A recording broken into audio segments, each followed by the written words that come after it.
121. In the mirror, Professor McGonagall's voice rang out, "Albus, if Professor Quirrell cannot take up his post, we'll have to find someone else for next year." Dumbledore's gentle reply came instantly. "Of course, I'll see to it over the summer." He stepped into the open headmaster's office and noticed Fawkes circling in the air. "Did someone arrive just now?" he asked. Fawkes landed, plucked a feather, and dropped it into Dumbledore's hand. Dumbledore frowned slightly as he turned the feather over.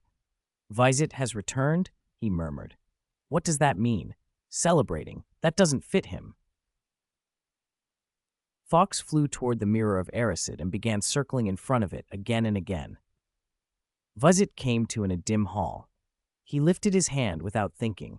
Warmth that had been in his palm faded quickly, leaving only a thin thread of connection. As he stood there, the hall brightened, revealing its true shape. Huge blocks of stone formed the walls, their joints filled with a poured golden metal that made the surfaces seem seamless and impossibly solid. Both stone and metal were carved with countless symbols and lines of script that glowed a silver blue.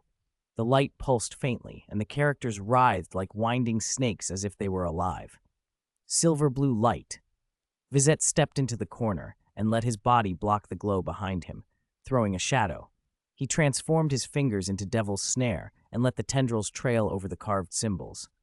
A peculiar sensation came with the touch, no oppression, no dread. Instead, he felt oddly at home, as if the place existed because of him. Could these inscriptions be made of ancient magic? And are they what's weakening my link to Fawkes? He thumbed his wand and whispered, then cast Magic Eye. The silver-blue inscriptions resolved into discrete reservoirs of power. As he had suspected, the carvings were saturated with ancient magic, aged and distilled by time. Vizette felt the energy poised to burst, ripe for absorption. Everything since he first saw the mirror had been abrupt and strange. He wasn't about to let his guard down. He kept his stance ready to cast and began to draw the ancient magic into himself. The Wizard Combat Guide flicked open by his side, its pages turning as it recorded and stored the energies he absorbed. When the last of the hall's ancient magic was taken, something in the center of the chamber reacted. A column of silver-blue light sparked up and down like a newly sprung fountain, pouring out more power. Vizette tightened his grip on his wand and edged closer. The light seemed to reach through the wand and beckon him. If he raised his wand further, it felt the light would surge and some hidden truth might reveal itself. He'd read novels in his previous life. Respond to a call like this, and you either get teleported back to Hogwarts or trigger a trap. He stepped back and thought. This hall, the sudden acquisition of ancient magic. Surely it was preparation for a trial. Maybe completing whatever test the silver blue light marked would open a way back. He shouldn't hoard the power recklessly. He needed to plan how to use it for whatever came next. The Devil's Snare form had many uses. 2 days ago, he'd ripped a mountain troll apart with several plants, but it had a glaring weakness. It recoiled from light and warmth, much like the real Devil's Snare. Could modified magic eliminate that flaw? He tried to pour some ancient magic into the form. Nothing. He tried to supercharge it directly with ancient magic. Still nothing. From those failures, a realization came. After herbology, he'd studied Devil's Snare extensively and mapped its magic circuits. It was precisely because of that intimate knowledge that the Wizard Combat Guide had offered assistance, registering an entry, Ancient Magic, Self-Shaping, Devil's Snare Form. As Professor McGonagall had warned, transfiguration was complex and dangerous. Even powerful aides would tailor their help to his current understanding to avoid catastrophic loss. If he wanted to remove the Devil's Snare's weakness, he would need to cultivate the form and master a specific technique. He thought through which spells might help. Nox, the simple extinguishing charm, worked well on small light sources like candles and was easy for him to cast. It was an obvious choice for modification. Deciding on that, he blended Nox with modified ancient magic. A new entry appeared in the guide. Ancient Magic Modified Nox, Elementary. Channels ancient magic to cast Nox, strengthens spell power, creates a pitch-black field of magical energy. Within the field, caster's perception and speed slightly increased. Vizette waved his wand. Nox. Silver-blue energy wrapped around the wand, forming a dark, hollow bubble that swayed at the tip like a dropped soap bubble. He studied the central silver-blue fountain, then flicked his wand. The bubble popped and reformed at the heart of the light, swelling rapidly into a 10-meter diameter sphere of absolute black that swallowed the gushing silver-blue pillar. The modified Nox could persist without continuous casting while keeping a faint link to him. He stepped into the darkness. The sphere devoured every photon. Even the fountain's brilliance was reduced to a few sputtering points, faint and distant. 122, Viper Hall. To avoid touching the silver-blue light, Vizette lowered his wand slightly and waved it, casting Lumos. The light that sprang to life shrank rapidly, condensing into a tiny globe that drifted like a firefly before dissipating entirely.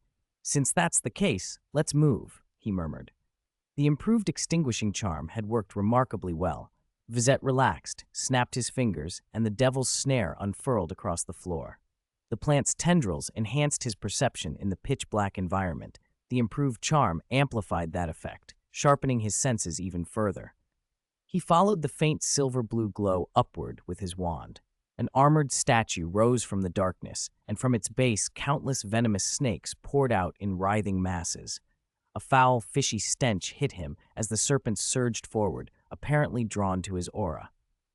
Thanks to the devil's snare, he could sense the snakes around him. Even without it, the endless hissing would have been enough to make his eyelids twitch. He urged the snare on.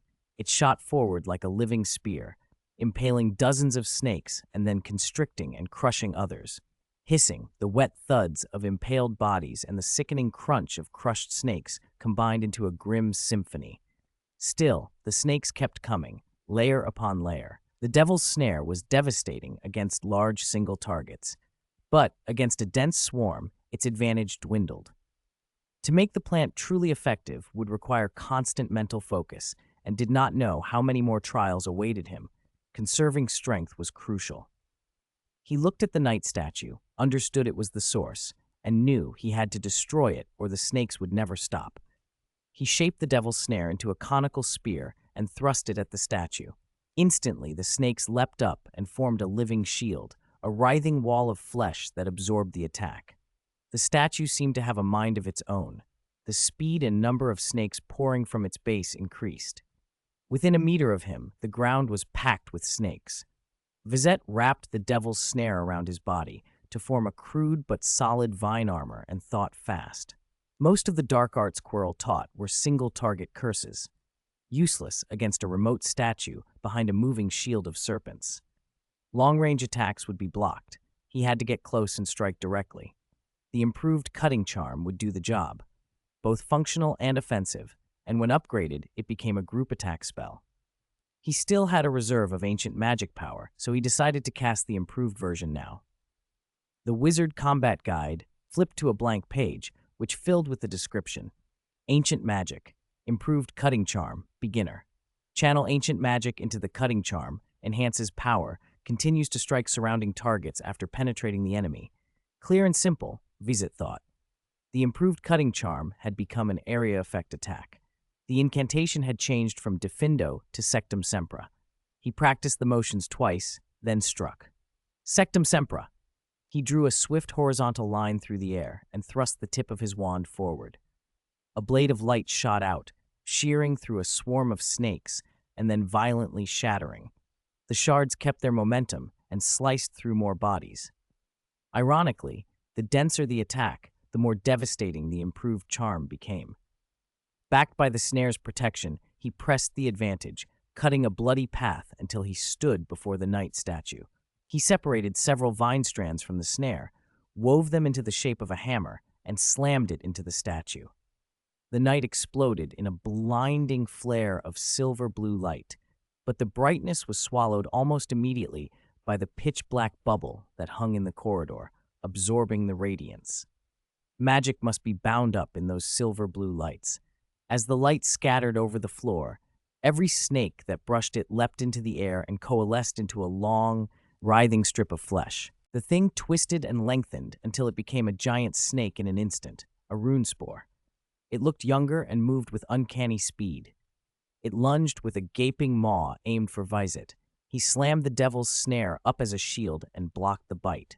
The runespore failed to take him down in that strike and immediately changed tactics, circling and weaving like a shark hunting its prey. Vizette closed his eyes and murmured, "I have a group attack spell, but I know several single-target ones too." He entered the Guardian meditation method, pushing the snare's perception to its limits to track the runespore's movements. When the snake flicked its tail, Vizette struck. Leviasa! The ancient spell he had learned long ago stiffened the runespore's body. It floated into the air, twisting and thrashing. He followed with another incantation, also ancient. Runespore Actio! The runespore that had been suspended shot toward him like an arrow. The devil's snare lunged from his form, coiling instantly around the beast and pinning it in place. He whispered the free, debilitating charm. Mors Mordre. A thin, dark gray filament of light streaked from his wand and pierced the eye of one of the runespore's heads. The struck head spasmed, then went slack. A dark rot-like bloom spread through the eye socket and up the scales. The other heads hissed and lashed, flaring in panic, but the debilitating charm unraveled whatever cohesion bound their movements. The snare tightened its grip until the great body could no longer thrash. Vizette did not waste time. He called on the improved cutting charm again, tracing a quick arc that nicked the pinned runespore in multiple places. Dark blood sprayed. The creature thrashed less and less until the motion slowed to a shudder, then stilled entirely. The mass of snakes that had made up the runespore collapsed into a heap of broken, writhing bodies which the devil's snare immediately began to constrict and muffle. When the last struggling twitch died away, the area fell into an eerie, heavy silence. The patches of silver-blue light that had birthed the runespore were gone, and no new snakes crawled from the ruined statue. The pitch-black bubble still swallowed any stray glow, though, its blackness undisturbed and hungry. Vizette flexed fingers that felt oddly raw from channeling so much magic. He tightened the snare around his arm until it fit like segmented armor, drew a few steadying breaths, and moved deeper into the hall. Every step forward was measured. He conserved power, sharpened perception, and kept his wand ready. The trials were not over. In an instant, the runespore lost its spark of life, but no green ichor oozed from its mouth. It dispersed like dandelion seeds, its flesh and skin dissolving into silver-blue motes that gathered in the air. Vizette watched through his magic eye and spoke to the lights. As he suspected, the motes were ancient magic power. They answered his call and flew into the Wizard Combat Guide, merging with one of its pages. That was the first ancient magic power Vizette had collected, the magic that had saved him and Luna. Ancient magic, shield. The old knight statue that had stood there shattered completely. From the ruins, a new figure rose slowly, an old man seated on a throne, a thick, venomous serpent coiled around it. At the moment the statue formed, the effect of the improved extinguishing charm vanished. The new statue turned its head and fixed its gaze on Vizette. Where stone eyes should have been, gray irises shone with an unexpected brightness and a depth of wisdom. The statue seemed to come alive. The old man set down the book in his hands. The granite of his face faded to warm flesh. His hair and beard brightened to a smooth, silver white. The serpent's coils loosened, uncoiling and reshaping themselves into a long staircase. "It has been a long time since I've seen a magic eye," the old man said without hurry. Years had carved many lines on his face, each one suggesting a legend. He rose slowly, his dark green robe, medieval in cut, its hems threaded with faint silver embroidery, trailed to the floor with a noble sheen. His silver hair lifted as if in wind, though the air was still, adding a wild, untamed strength to his bearing. "Are you the new guardian? What is your name? You look new to Hogwarts. Which house?" Vizette's answers came to the old man as if he had spoken them aloud. "Ravenclaw. My name is Luna Lovegood." The words in his mind were read as easily as if he had said them. A chill ran down Vizette's spine. From the moment the old man met his gaze, legitimacy had been cast. For all his soul maze training, enough to hold Lord Voldemort at bay for a time, Vizette had not expected to be read through with a single glance. "You may have heard my name," the old man said, a smile touching his lips. "Salazar Slytherin, founder of Slytherin House." Hearing the name made the legitimacy less surprising. Hogwarts histories in the library had mentioned the sorting hat and the gifts the founders had given it, Salazar had been said to give it legilimency, the very reason it could sort students. That meant his mastery of the skill had been formidable. Salazar stroked his beard lightly. Your soul maze is an interesting construction, but only interesting. He folded his hands behind his back and regarded Vizette calmly. I stand above the maze. The twists and turns inside it cannot hold me. I can examine your thoughts and intentions freely. Besides, he added, you are fixated on the soul, but you forget that the soul, like the body, is only a deeper layer of the shell. Within that shell, there is an even more important existence. Wizette's gray eyes brightened. He chose a respectful formality. May I call you Dean Slytherin? I know what you're thinking. Salazar's voice was deep. As a Ravenclaw, you are driven by knowledge. Since you are the new guardian, you will cross the threshold of the soul and probe those deeper secrets. Why rush? Use ancient magic more often. Gather more ancient magic power, and you will come to understand. As for what you call me, whatever you prefer. Vizette scratched his nose awkwardly. Then, Dean Slytherin. I have a question, he said after a moment. You keep saying the title Guardian, and you mentioned the Guardian meditation you have practiced. What is a Guardian exactly? Does it bring duties? Responsibilities I must bear? Already worrying about duties? Salazar raised an eyebrow. That is not for you to fret over now. For the moment, there is only one thing you must do. Learn and grow strong. Responsibility is a kind of illusion. Every action a guardian takes will ultimately affect the magical world, yes, but the first task is to strengthen yourself. His lids dropped, and an easy confidence radiated from him. The last sentence left Vizette with a quiet swell of pride. Vizette clenched his fist as if to gather that resolve. His mind flicked to Hogwarts history and to the four founders themselves. Could they have been guardians in their own right? If so, Salazar's words made sense. Their choices shaped the school, and through it, the world of magic. Salazar watched him and answered the thought playing behind Wisette's eyes. It is like the one who guided us then. He did not give us a list of responsibilities either. We followed what lay in our hearts, each of us fulfilling our instincts, and together we built Hogwarts. There was a shadow in Wisette's gaze, knowledge of the old quarrel between the founders. Salazar's disagreements with the others had become legend, the split tied to the doctrine he had championed, pure-blood superiority. To this day, I believe that view is right, Salazar said, narrowing his eyes a fraction. This is what a wizard is, Vizette. If a wizard cannot hold to his beliefs, he is not worthy of the name. Call it obstinacy, if you will, and perhaps that is apt. Belief is the path to the summit of magic. If belief wavers, the path branches, and it will take longer to reach the top. Walking a path you truly believe in is more important than some abstract ideal of objective correctness. 124. Salazar's second test, nodded repeatedly, picked up his notebook, and wrote furiously. What Salazar had said was full of insight. Even if Vizette couldn't put it into practice yet, it would be valuable material for deeper study later. Still, one question nagged at him. Would four like-minded friends really part ways over differences? Those are things of the past. Do they still matter? Salazar asked, his legilimency familiar tone softening. Hogwarts still stands, which means I did nothing wrong. Vizette looked up, smiling. Excuse me, Dean Slytherin, what state are you in now? Want to see what else is in a soul, do you? Salazar smiled back. You're a crafty little Ravenclaw, but that's something you'll have to discover for yourself. Vizette shook his head.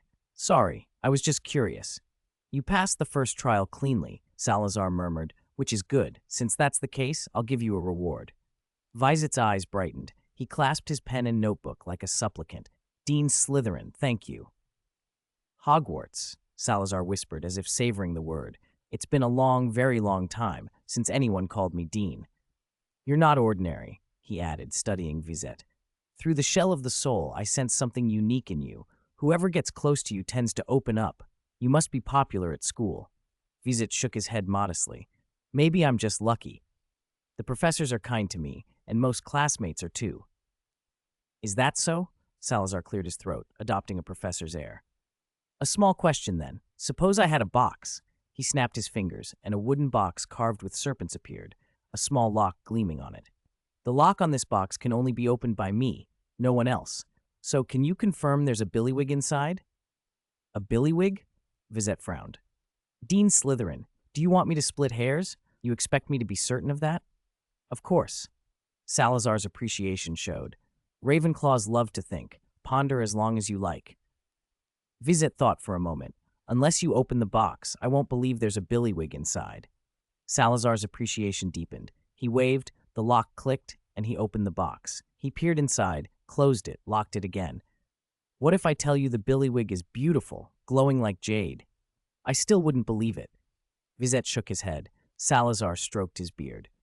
What if I tell you this billywig flies so fast it's almost like a golden snitch? I don't believe it. What if I describe it in detail, say it's about a foot long with a small notch on its left wing? Even then, I wouldn't believe it. I must stick to my convictions. That's not conviction, you clever Ravenclaw, Salazar said with a smile. That's your way of being tricky. I've seen it before. Tell me, Vizette demanded. I can't understand. Why do you think I won't believe there's a billywig in your box when you've described it so clearly? Because you were told, not shown, Vizette answered. I need to see it for myself. A spark hit him as if he'd found a key. Dean Slytherin, am I right to think this way? Each of us has a box, and inside each box is a billywig? Like what we call the soul, or what you might call something deeper, Salazar agreed. These things are unique to us, one of a kind. Vizette struggled a little, then organized his words. The soul can't be opened for someone else. It can only be understood by the one who owns it. The billywig you described is what you saw in your own box. The billywig I see would be different. No matter how well you describe your soul, I can never truly understand it. He felt a sudden clarity, as if he'd crossed a threshold. Salazar's smile widened. Quick to grasp. The new guardian has potential, yes. That's the principle. If I tell you too much about what I find inside myself, Salazar continued, you might take my description as the standard and doubt your own vision. You could start distrusting yourself, denying your own perceptions. And then you'd become mediocre, he added, because you can't even trust yourself, let alone hold to your convictions. Truly enlightening, Vizette wrote the last part down and exhaled. Dean Slytherin, I've learned so much. I don't know how to thank you. Want to thank me? Salazar stood, climbing the coiled, snake-shaped staircase to his throne. Then finish the next trial. Vizette gripped his wand and looked around. Another trial? Here? Don't be nervous. Isn't the school year nearly over? You should rest more. Salazar rested his chin on his hand and yawned, lazily indifferent. The next trial involves my pet. It's still at Hogwarts, continuing its old duties. You can choose to defeat it, kill it, or to tame it. Whichever you choose, I want to see the result. Bring me fragments of its body, or win its trust, and then return to me through the mirror of Erised. Vizette tried to get more details. No other information? Salazar's long fingers brushed his lips. You can't ask the professors for help. You must rely on yourself to find the answer. Vizette caught something ambiguous in that word, yourself, and raised an eyebrow. Salazar smiled as if he understood what Vizette wondered and said nothing more. Time's almost up. Go back. Vizette inhaled, steady and solemn. I understand. Then go. Salazar waved his hand, picked up the book on his lap, and the snake staircase wound back into its fixed shape around the throne. Also, one more thing. The reward for the trial is instruction on how to control incantations. That should be what you need most right now. Incantations? Vizette repeated, unfamiliar with the term. Snape stood before Dumbledore. The warm candlelight flickered wildly, as if mirroring the worry in both their hearts. Fawkes hovered above the mirror of Erised for a moment, then settled in front of it. He pecked the glass twice, looked up at Dumbledore, and gave a clear, urgent cry. Dumbledore shook his head gently. Fawkes is very worried about Vizette. He must have seen him leave the mirror. Famir, you've taken me to so many places today. You must be tired as well. Dumbledore beckoned, and Fawkes landed on his shoulder. I wonder where Vizette went. Snape's voice was flat, but his fingers rubbed together restlessly. You told me before that the Dark Lord had entered Vizette's mind. To be safe, you wanted to verify it. Yes, Dumbledore nodded. After all, the Dark Lord came back once already, even after the incident with the scar on Potter's head. A re-verification is necessary. Snape leaned forward slightly. Then, Vizette's disappearance from the headmaster's office.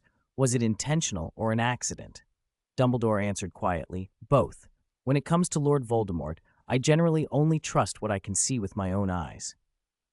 Seeing is believing. Snape's eyes narrowed. If you hadn't insisted on that, I'm afraid no one would have believed Voldemort had truly returned. Exactly. Magic is deceitful and ever-changing. Dumbledore stroked Fawkes's feathers as he spoke.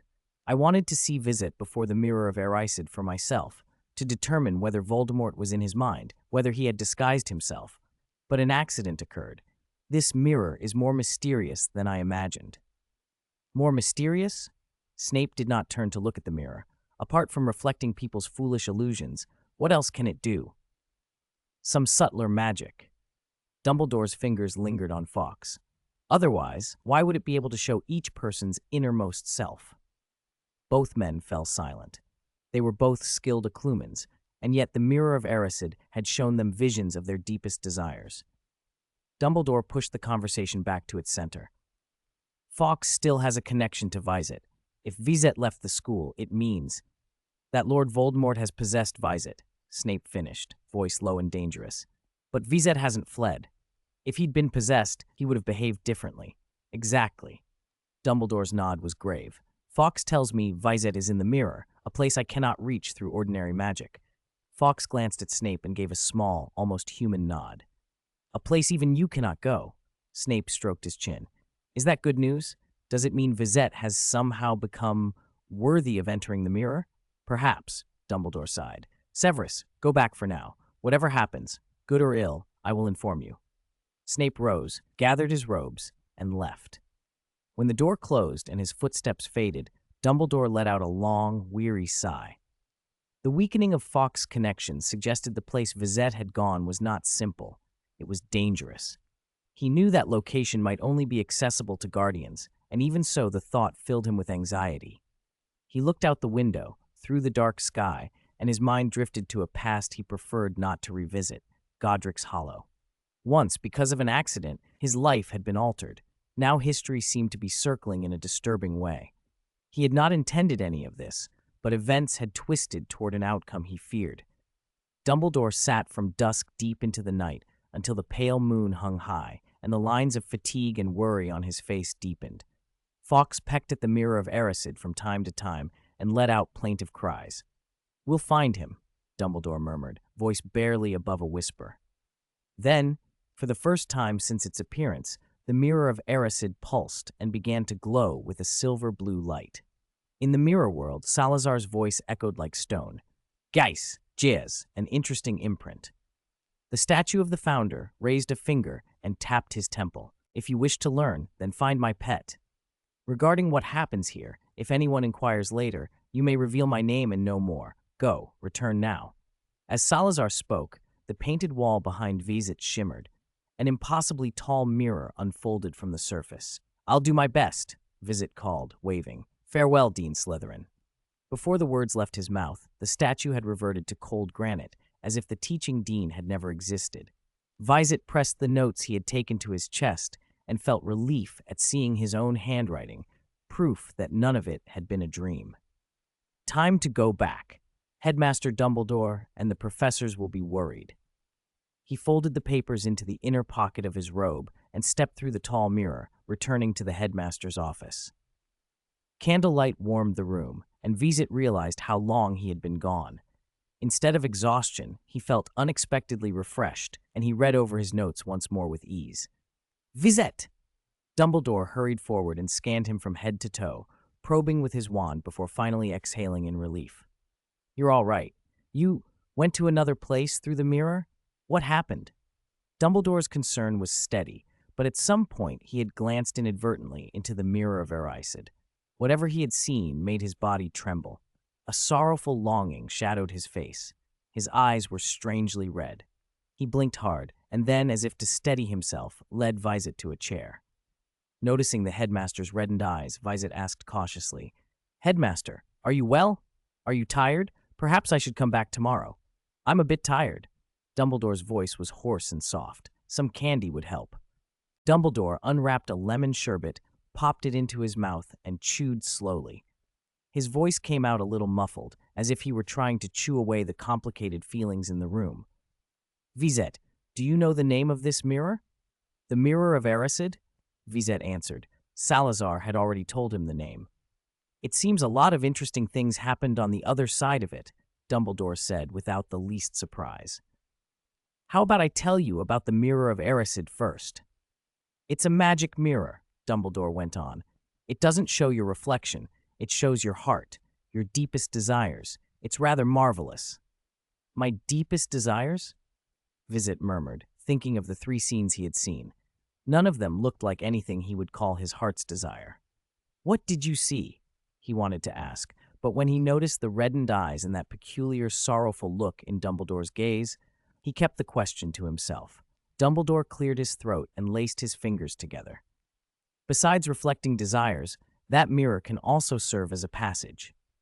Like how I got to that basement so quickly through the Mirror of Erised, Vizette said. It also has an intricate connection with the Guardian. Vizette looked at Dumbledore, a little surprised. Dumbledore smiled faintly and asked, calmly, Oh, you're not particularly clear about your identity as the Guardian either? I only learned I was the new Guardian after I entered the Mirror World, Vizette said. Headmaster Dumbledore, do you know about the Guardian? Before Salazar Slytherin told him, Vizette's only idea of the Guardian had been the Guardian meditation method. He had thought it was simply the name of a meditation technique, which is why he'd been blind to the obvious. Dumbledore shook his head. Not much. Guardians are buried in history. I first came across the term in my youth from a few historical clues. Everyone has a youth, Vizette. His eyes brightened for a moment, a tiny sparkle in his bright blue gaze. Back then we had such energy. Strange ideas kept popping into our heads. We dug up odd anecdotes from the strangest places. It was exhilarating. While searching, we stumbled upon a wizarding ruin. Inside were several suits of armor, fashioned from an unfamiliar sort of magic. Vizette made the connection. You mean the strange magic is ancient magic? Yes, Dumbledore nodded. The Guardian must have stayed there and left an imprint, those suits of armor. We studied them and learned things we had never known before. It was an extraordinary, productive time, but we couldn't truly master that peculiar magic. We could only imitate and recreate it. I had hoped then that I could use it to protect. His voice faltered. For an instant, an expression of helplessness and grief passed over his face, and then it was gone. I must be a little tired. Perhaps being with you relaxes me. Anyway, let me show you the original form of that magic. He raised his wand and, with a gentle wave, conjured 2 suits of armor out of thin air, exactly like the ones Vizette had seen in the hospital wing, only much smaller, reaching no higher than Vizette's knees. Dumbledore continued, I adapted the magic to my own understanding when I tried to recreate the armors in the ruins. The 2 armors marched to opposite ends of the headmaster's office. One produced a spear and charged, the other lifted a shield. Boom! The 2 armors exploded in a flash of fire, and the office trembled as if from a small quake. Dumbledore smiled. Not bad, eh? Want to learn? For an odd reason, Dumbledore looked like an older brother showing off to a younger sibling. Of course, Vizette said eagerly, nodding. This magic is incredible. It's not just transfiguration. There are spells woven into it. It must be a composite magic, right? Professor Quirrell would be pleased, Dumbledore said. It is composite, but it's built on transfiguration and reinforced with charms. Professor Quirrell, Vizette remembered why he had come. Headmaster Dumbledore, why hasn't Professor Quirrell woken up yet? How should I explain? Dumbledore tapped the table lightly with an index finger. This is related to the nature of the Philosopher's Stone. How much do you know about it? Vizette answered, The Philosopher's Stone is an alchemical product. It can produce the elixir of life and turn base metals into gold. That's all I know. It is also the universal medium of alchemy. That is its most important quality. Dumbledore added, Used as a medium, the processes of alchemy become much simpler.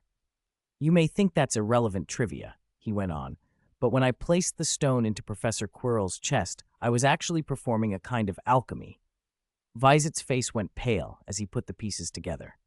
You used the stone's qualities as a medium and to grant life? Because Lord Voldemort had absorbed Professor Quirrell's life force when Quirrell was cast out? Exactly. Dumbledore said. My original plan was that would be enough to sustain him, and then I would take him to Nicholas Flamel for a proper cure. Then an accident occurred, Dumbledore continued quietly.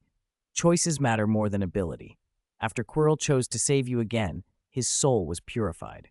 What remains, Dumbledore said, is a body that had been corrupted by Voldemort for so long it no longer fits the purified soul. That mismatch is showing up as a coma. 127. Dumbledore and Voldemort's past. Vizette nodded slowly. After a moment's thought, he seemed to understand a little. So, Headmaster Dumbledore, you still intend to take Professor Quirrell to see Mr. Nicholas Flamel? Dumbledore nodded. Yes, Quirrell needs to learn alchemy by understanding the Philosopher's Stone and learning to control it. He has to take the initiative to purify his body with the stone, not passively accept its transformations.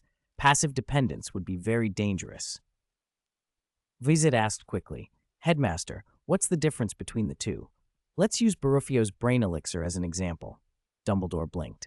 That potion, you should be familiar with it. Vizette smiled. Of course, Madame Pomfrey is always warning me not to use Baruffio's brain elixir. Dumbledore continued. That's a good illustration of passive transformation. If a wizard uses Baruffio's brain elixir for a long time, he becomes dependent, or worse. Over time, the potion's effects weaken. To maintain that clarity and sharpness, the wizard increases the dosage until there's nothing left. Vizette swallowed. Nothing left? Exactly. Dumbledore's voice was quiet but firm. When the effect diminishes to its lowest point, the wizard can't bear returning to his original state and loses autonomy entirely. Quirrell's soul has been cleansed. I don't want him to begin relying on the Philosopher's Stone and be led down a path of no return. He must become the master of the stone, not its puppet. Vizette thought of Quirrell's performance 2 days earlier and said firmly, I believe Professor Quirrell, he can do it. Of course, Dumbledore said lightly. I believe him as well. They fell silent. Dumbledore laced his fingers together. His pale blue eyes sparkled. Vizette rubbed at his eyes. He hadn't rested since the Quidditch finals that morning, and the warm candlelight in Dumbledore's office made him feel weary. After a pause, Dumbledore asked, Vizette, would you like to hear about the things between Lord Voldemort and me? About what he said in the cellar? Vizette nodded. Headmaster, if you don't mind, and you're willing to tell me, I'm listening. Looking into Vizette's calm, clear eyes, Dumbledore cleared his throat. Lord Voldemort believes I created him. Perhaps, in a way, that belief is understandable. He grew up in an orphanage. Before I sent him his acceptance letter, I had the orphanage director tell me a little about him. From a very young age, he knew how to control his magic and used it to do cruel things at the orphanage. Cruel? The word set Vizette thinking of his own origins in a previous life. Dumbledore nodded. Yes, the other children were afraid to cross him, because when he was angered, bad things happened. For instance, hanging a companion's rabbit from a beam, or taking another child into a gloomy place where the child returned dazed, as if they'd seen something terrifying. My first impression of him was very bad. I saw no kindness, only something hardened and cruel. That is never a good sign. Dumbledore spoke slowly, brows knit, watching Vizette's reaction. From those few words, Vizette could only think, born cruel. Headmaster, he said, if that was the case, after he finished at Hogwarts, did he go back to the orphanage? What about the other children? Were they still tormented by him? They would have been. Dumbledore's expression loosened a little. That led to what happened later, and it's part of why he believes I created him. I met him, and I learned of his petty schemes. He had been hoarding stolen toys. At the time I was worried, I didn't handle things as well as I should have. I warned him, burned the cabinet where he hid the things, and then restored it. I forced him to return the toys, and I told him I would not let him enroll if he did not. That was the summer of 1937. I remember it plainly. Vizette nodded. He suspected Dumbledore's admitted negligence might be tied to Grindelwald. With Grindelwald's rise, Dumbledore had other concerns, and perhaps he hadn't devoted himself fully to teaching. Dumbledore, noticing the lack of shock on Vizette's face, relaxed and continued. I should have accompanied him to Diagon Alley when he wanted to go alone, but I didn't insist. I disliked the cruelty, the secrecy, the domineering streak in him. I remained wary. Perhaps my wariness only allowed those tendencies to take root and grow. That may have helped shape the Lord Voldemort we know. His tone grew heavy, and the light in his eyes dimmed, as if remembering unpleasant things. Vizette felt something like self-reproach in Dumbledore's gaze, a feeling of having failed his family. "I can't be a good professor," Dumbledore said bitterly. "He hated me, nor could I be a good brother or a proper friend. I've been responsible for so many deaths. Aberforth has had to bear the family burden. I have failed in many ways." Vizette frowned and glanced behind him at the tall mirror of Erised in the corner. Aberforth had said a few things at the Hog's Head, and combined with Dumbledore's oddness tonight, Vizette had pieced a few things together. He exhaled softly. "Headmaster," he said, "I haven't told you about the mirror world yet, have I? Would you like to?" Dumbledore turned his head slightly.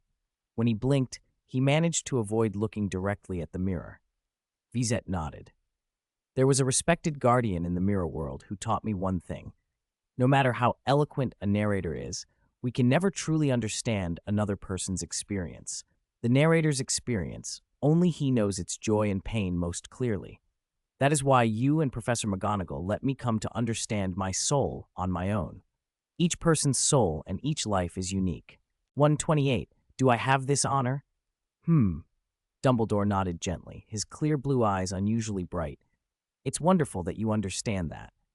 "I actually thought of something else," Vizette said, producing his wand. "I want to try something. Headmaster Dumbledore, could you provide me with some flour, eggs, milk, and butter? If you have Godric, that would be even better." "Of course."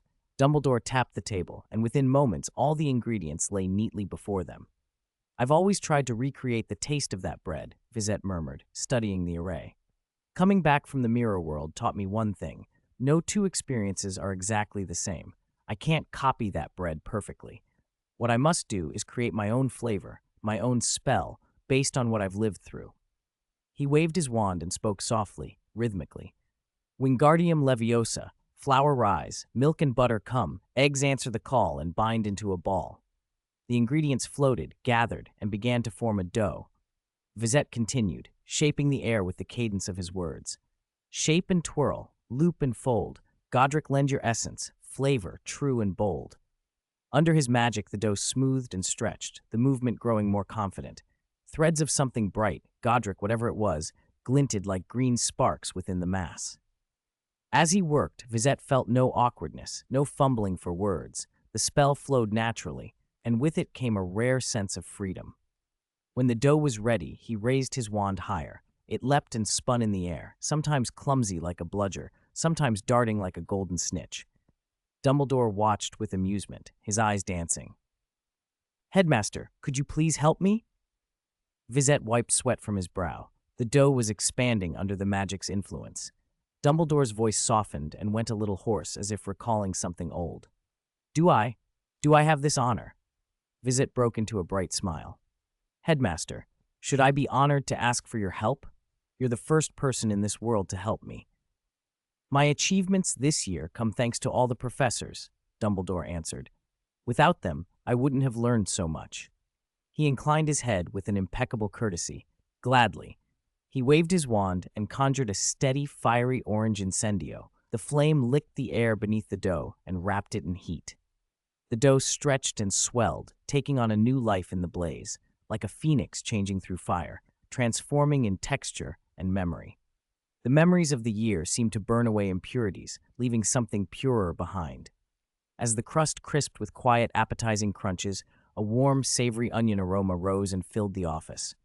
Vizette felt a small revelation, a culinary spell and an inner spell, joined. He intoned softly as the scent thickened. Curse and dark thoughts turned to ash and flame, leave only the purest heart. Across the room, the portraits stirred. The former heads of Hogwarts woke and sniffed the air, their painted eyes widening at the wafting smell. "What exactly has Hogwarts been through?" A portrait with black hair and a goatee demanded. "The current head is baking bread? How can he be doing house elf work? Has the school come to this?" Another voice scolded. "Maybe it's time our line took over." "Phineas Black, enough," the woman beside him said. "Don't you find it surprising? Haven't you smelled it? We can perceive flavor at the level of the soul. Dillis Derwent whispered. "This year Hogwarts has produced an extraordinary student." "In my days as head, an extraordinary student also appeared," Phineas replied, bristling. He sniffed, then his expression shifted. He watched the bread in the flames a moment longer. Then, with a sniff that sounded suspiciously like acquiescence, he withdrew into his frame. Even Fawkes, who usually picked at herbal berries, flew closer, his bright eyes curious at the scent. "Weave a culinary poem, infuse it with feeling and style." Vizette intoned the final phrase, and Dumbledore haltingly dimmed the flames at the right instant. A loaf drifted down and hovered above the table, crust amber and crisp, steam carrying that rich onion and wheat aroma. Vizette's stomach gave a loud, embarrassed rumble. He'd spent long days in the mirror world, gleaning knowledge from Salazar Slytherin and returning hungry and thirsty. He hadn't eaten at all. "This was my oversight," Dumbledore said with a wry shake of his head. "I'm not quite myself today. I even forgot to offer you sweets." He summoned a serving plate. With a practiced touch, he sliced the floating loaf into generous pieces and set them before Vizette. "Eat. This is your masterpiece. Excellent domestic magic. You learned a lot from Aberforth." Vizette tore at the bread with eager hands. The crust crumbled, scattering crispy flakes across the table. The aroma of wheat, onion, and a hint of sweetness mingled, and the first bite was like stepping back into someplace safe, like home. It wasn't Aberforth's bread, but it was exactly the flavor Vizette had wanted to create. The experiment had worked on two levels: the magic of the baking and a small, intimate reach into something soulful. "There's plenty," Dumbledore said gently, sliding a cup of tea and a few fizzing whizbees toward him. "Don't rush." Dumbledore's voice grew quieter, thoughtful. "When I asked you here today, I also hoped you might look into the Mirror of Erised, see if you would trigger anything. I didn't expect. Well, I stepped out at the wrong moment, and Fawkes opened the door for you. Sometimes things align, one coincidence after another, and then they keep going." "I'll pledge my life to that." Dumbledore's voice was strange, as if he were confessing something. "Perhaps I really can't do anything. I ruin everything with a moment's choice and make everyone suffer for it. I pay for my mistakes." He blinked slowly. The light in his eyes dimmed even further. "At that time, the connection between Fawkes and you grew very weak. That place must have been dangerous, wasn't it? I should tell you here. I'm sorry." Vizette watched him, puzzled. Something about the headmaster was off. "Headmaster Dumbledore, are you all right?" Memories from his past life rose in Vizette's mind, the old principal of the orphanage who had died. When that man was young, he'd acted impulsively. Perhaps ideals conflicted with family, and he had left home in a fit of anger and never returned. In middle age, he had a career, but he learned the treachery of the world. When he tried to reconcile, he was struck by the news of his family's deaths. Later, he received a plastic bag of loose change, money he had once given to an orphan who had tracked him down to return it. That orphan turned out to be his long-lost grandnephew. From then on, he set up an orphanage and became its dean, devoting himself to it. Still, in Vizette's previous life, he had seen that old principal alone, licking his wounds, tormented by never seeing his loved ones again. Dumbledore's current sorrow felt the same. Both men carried unspeakable pain from the past and, because of responsibility, endured it in silence. That made Dumbledore feel more real to Vizette than any title: Chief Warlock of the Wizengamot, President of the International Confederation, Grand Wizard, because here was a man with greatness, but also a private torment. He rarely showed it. Not even Aberforth had seen this side. Vizette felt lucky to be allowed to witness it. "I've cared too little for them," Dumbledore murmured. "Everything now is my own doing. I repeated the same mistakes until a second tragedy happened." His hand had curled into a fist. Thin lines of blood showed at his fingertips. Vizette swallowed, steadying his voice before he spoke. "Headmaster Dumbledore!" "I seem to have said too much." Dumbledore's expression cleared, then slid into helplessness. "I feel more relaxed in front of you.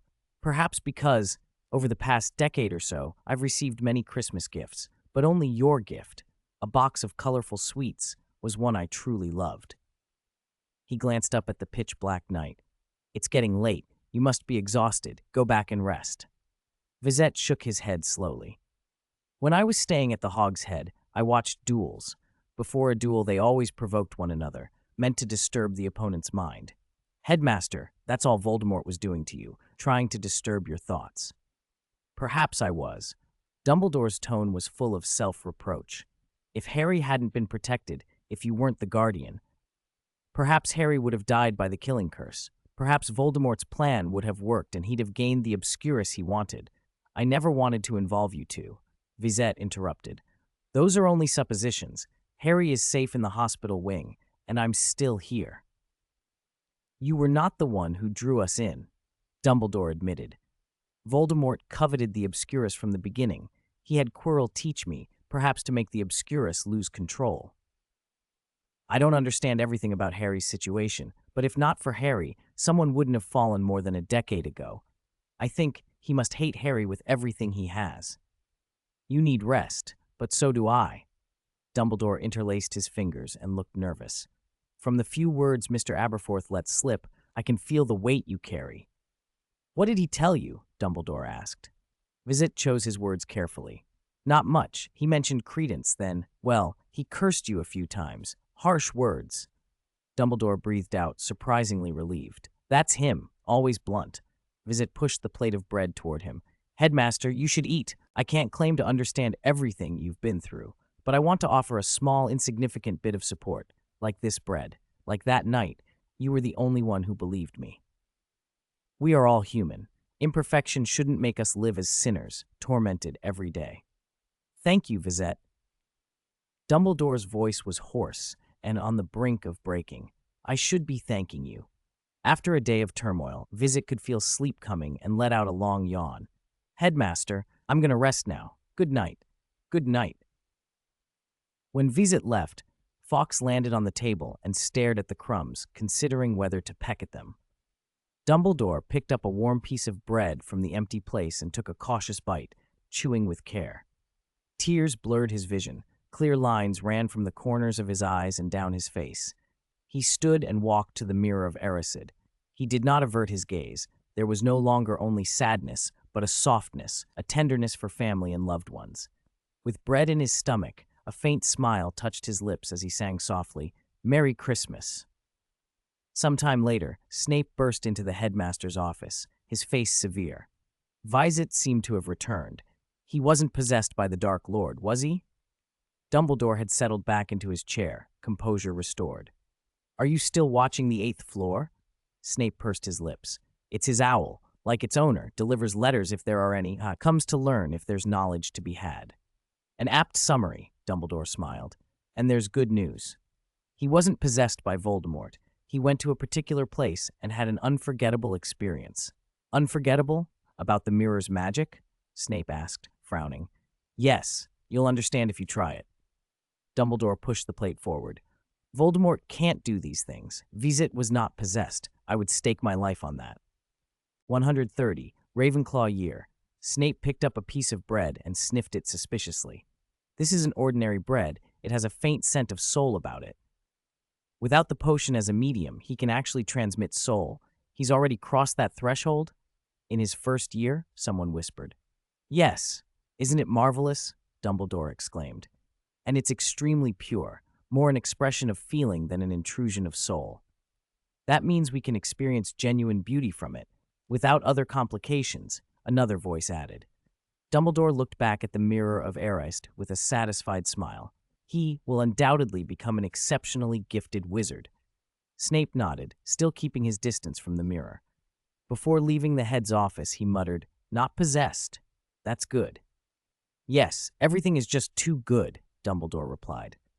In the corridor, Snape frowned as he stared at the bread. After a long moment, he took a determined bite. The crust, though no longer warm, was still crisp. Inside, the bread remained soft. It was a pleasure both to the palate and, inexplicably, to something deeper. Snape's eyes grew wet. He rubbed them until they were bloodshot and raw before he stopped. Looking at the bitten loaf, he murmured, Indeed, the Dark Lord still can't influence him. As the school year drew to a close, the end-of-term feast filled the Great Hall with noise and plans for summer. The ghosts were the most melancholy of all. When the students left, Hogwarts grew quiet, and there were fewer ears for teasing. For most pupils, though, the feast also meant one very important announcement, the House Cup winner. The house deans treated it as a badge of honor. The great hall had been draped in Ravenclaw blue and bronze. A huge banner with a lifelike eagle hung above the staff table. This year, Ravenclaw had finally spread its wings. They had just won the Quidditch Cup, and their House Cup hourglass stood well ahead. Professor Flitwick, beaming, had bought mountains of sweets from Honeydukes.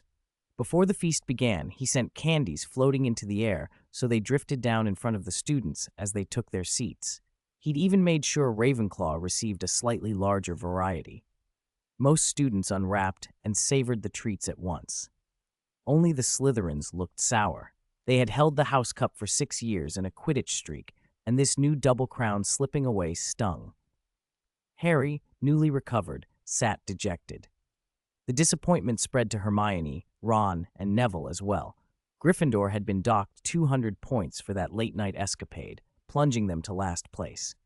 For a while, Harry had been the center of whispered blame wherever he went. The uproar quieted only after the Dark Wizard invasion at the end of term shifted attention from the point deductions.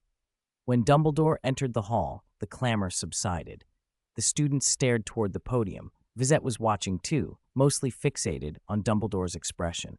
At the sight of the headmaster's rosy-cheeked, buoyant face, he felt immediate relief.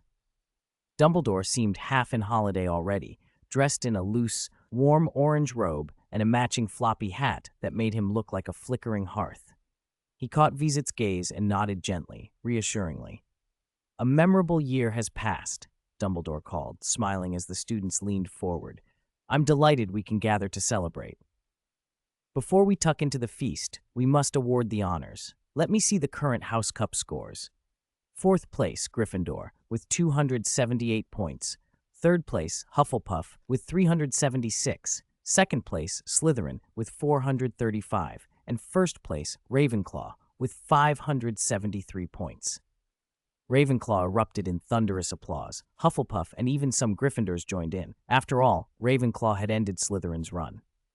"Ladies and gentlemen, a few more words," Dumbledore said, raising his voice. "I trust you are all aware of the Dark Wizard invasion?" He went on to recognize several students for their courage. Snape narrowed his eyes, folded his arms, and leaned back as if to say, "Let's see where this is going." Dumbledore continued. "Mr. Ronald Weasley displayed a spirit of self-sacrifice and played a most brilliant game of wizard's chess, 50 points to Gryffindor. Miss Hermione Granger remained calm under danger and carried out precise logical deduction, another 50 points. Mr. Harry Potter, he confronted a dangerous dark wizard with extraordinary courage and bravery, 60 points.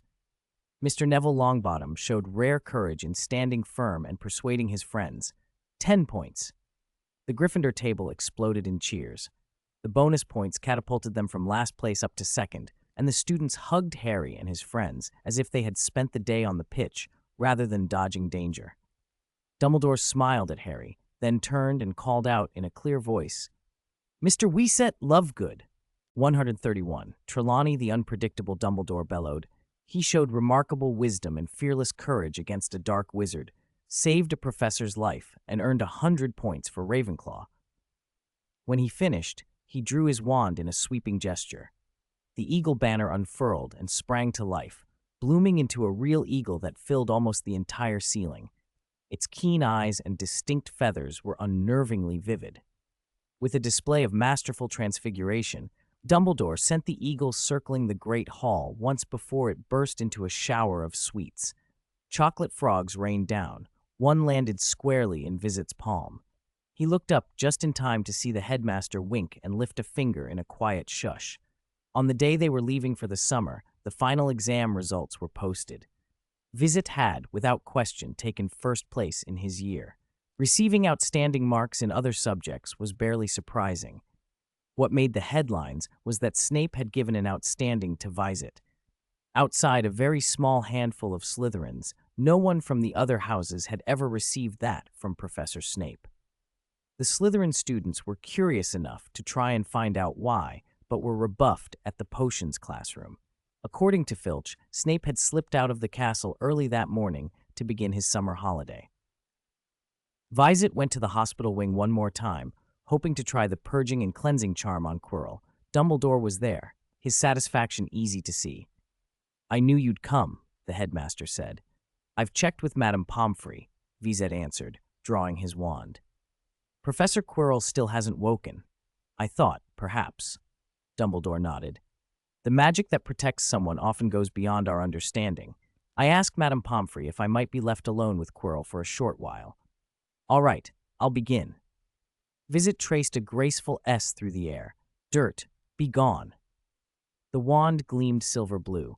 A whirl of energy passed once around Quirrell, producing only a faint, veil-like black mist. Dumbledore watched it with a thoughtful frown. It seems the Philosopher's Stone inside Quirrell is the primary cause of his coma. Suddenly, Quirrell's eyes flew open, and he sucked in a breath as if surfacing from deep water. He squinted around the dim ward and mumbled, "Hospital. Hospital wing? Vizette? What are you? How are you here?" "Good morning, Professor Quirrell," Vizette said, trying to keep his voice steady. "You've been unconscious for days," Dumbledore said gently. "We came to check on you." Quirrell tried to push himself up, but his arms trembled and failed him. Dumbledore explained, "Your soul, the stone, and your body are not in harmony right now, so you are extremely weakened." He went on to explain, naming Nicholas Flamel and what might be done. Quirrell's eyes widened with disbelief, and then he yawned a long, childish yawn. "After all this, I might actually become Nicholas Flamel's pupil," he said, forcing himself to stay awake. He looked at Vizette and Dumbledore. "Thank you, both of you. I'll always remember this. I won't forget." Dumbledore said with a little laugh, "I did little more than prod you with a stone." Vizette felt a strange ache and said softly, "I owe you too. You've always protected me." Quirrell smiled faintly, then yawned again. "That's not true." His eyelids drooped. "I'll come back. He never finished. Sleep took him like a child, and he slumped back against the pillows. Dumbledore smiled, explaining, "There was no malice in it. Quirrell's soul is too pure for his body to bear at the moment. It's an odd sort of parting, but perhaps not a bad one." Vizette stared at the bright sun through the window and found himself smiling. "Yes, we'll meet again." Outside the hospital wing, Vizette planned to go back to Pack and then wait on the platform with his roommates. He took the stairs up to the 8th floor, and without warning, Professor Trelawney reappeared as suddenly as she had at the start of term, materializing almost behind him. She reeked of alcohol, hiccuping and muttering to herself. The new star holding a 4-leaf clover. Hic, will at last reach. Hic, the ancient gears. Hic, that turn fate. Hic, the hic intertwining of triangles makes all things. Hic, the strange mist. Hic, grow. Hic, vague. Vizette had never seen a professor behave like her. He tried to make out her words, but she was so drunk the syllables slurred together, hiccups interrupting every sentence. A tabby cat streaked across the corridor and sprang into the air, becoming Professor McGonagall. "Vizette, you weren't trying to get her into trouble, were you?" McGonagall asked sharply. With a flick of her wand, she conjured a blanket and wrapped it around Trelawney, who had already fallen asleep and now looked like a pale, ruffled caterpillar in the colorful cloth.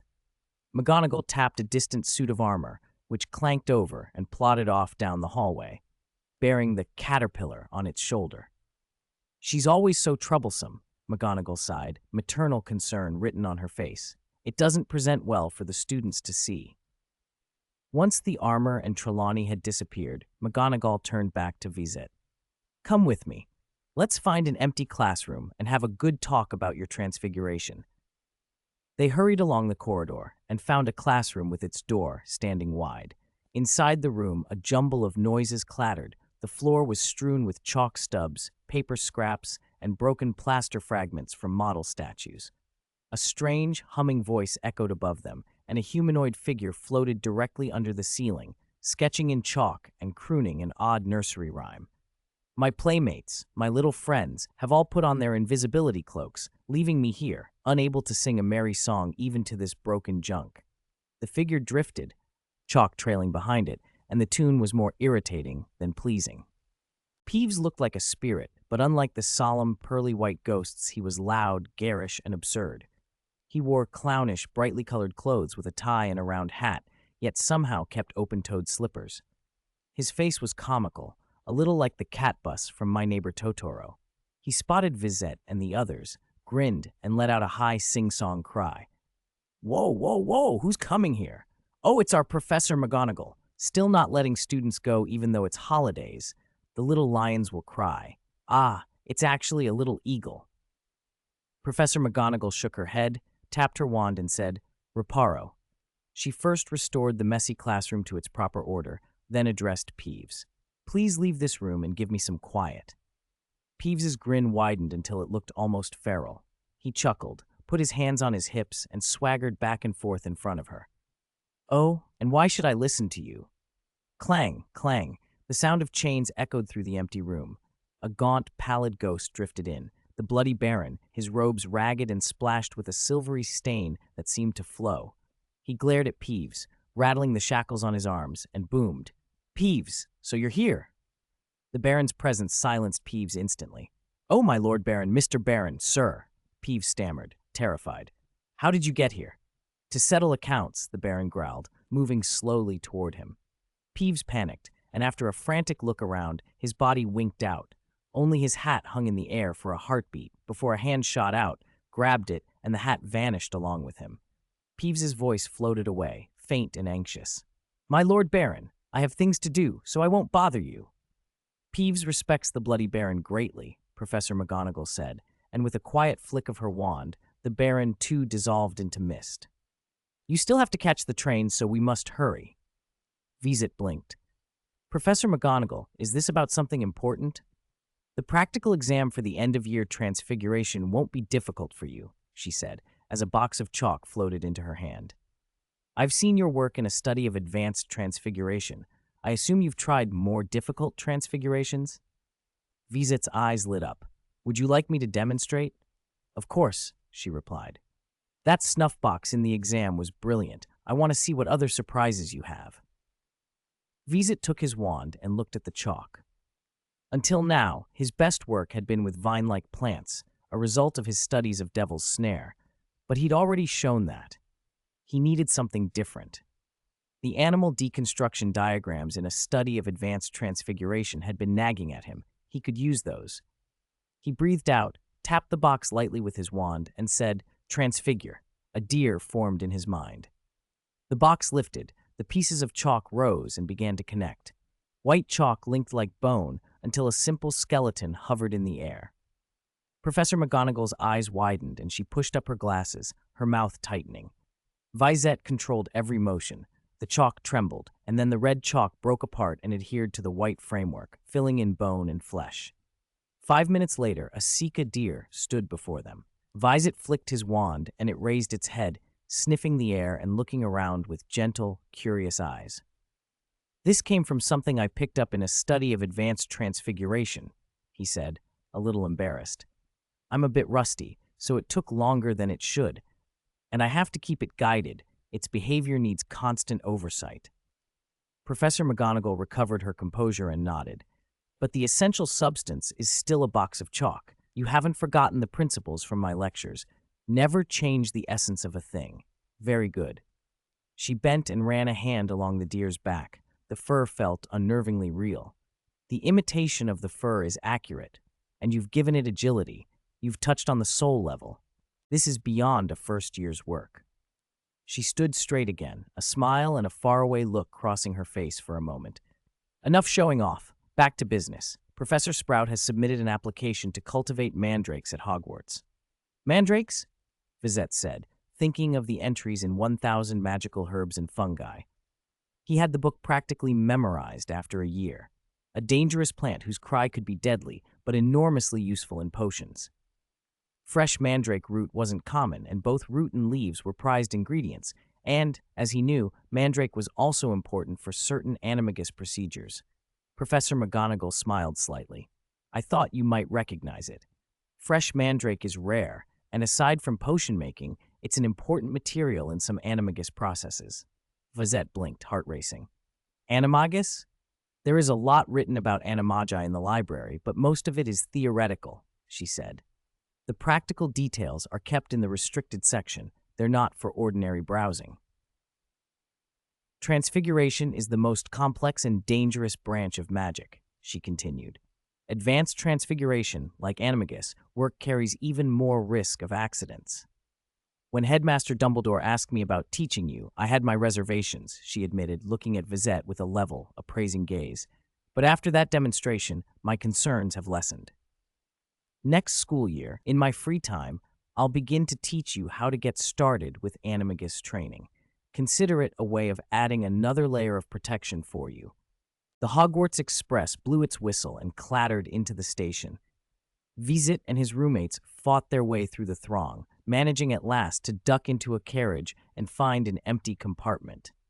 Without a word, the three of them unzipped their backpacks and took out their summer assignments.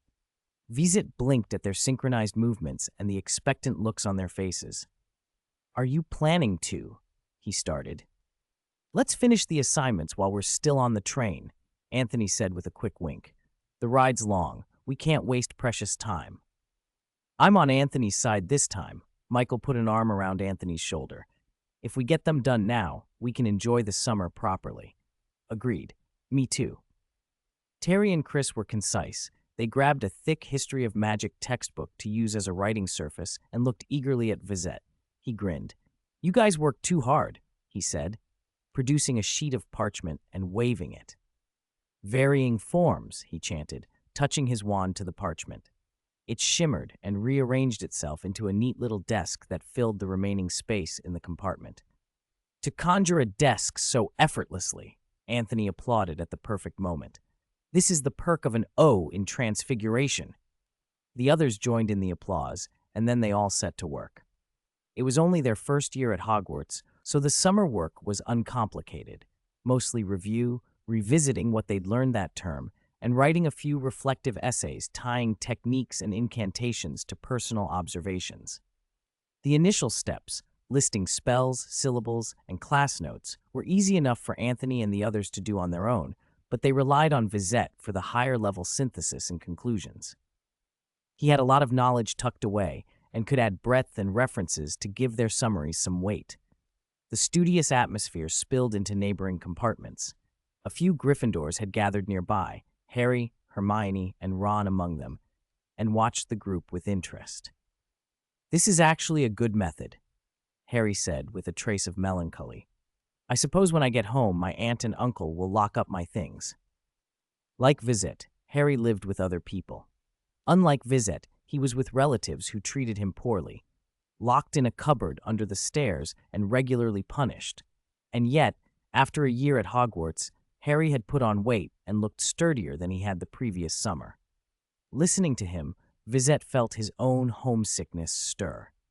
To thank Vizette for helping with their essays, Harry bought lunch for everyone, treating them with goodies from a passing trolley.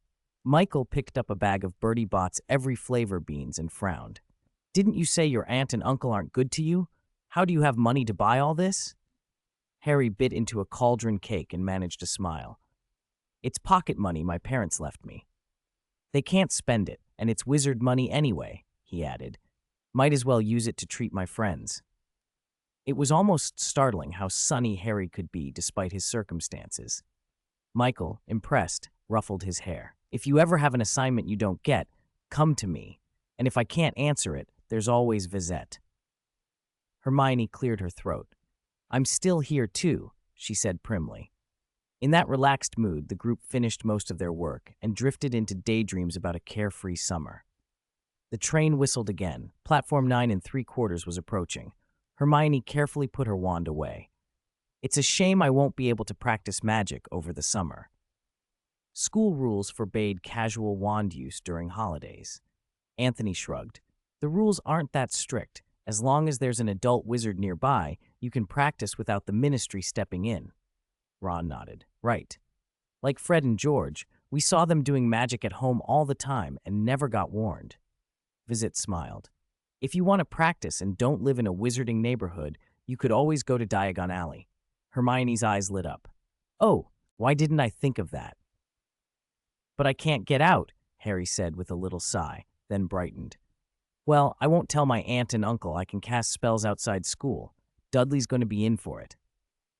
A tinny announcement soon crackled through the carriage. "The Hogwarts Express will shortly be arriving at King's Cross Station. Please take your luggage and ensure you leave nothing behind." Vizette collected his things and stood with the swell of people moving toward the doors.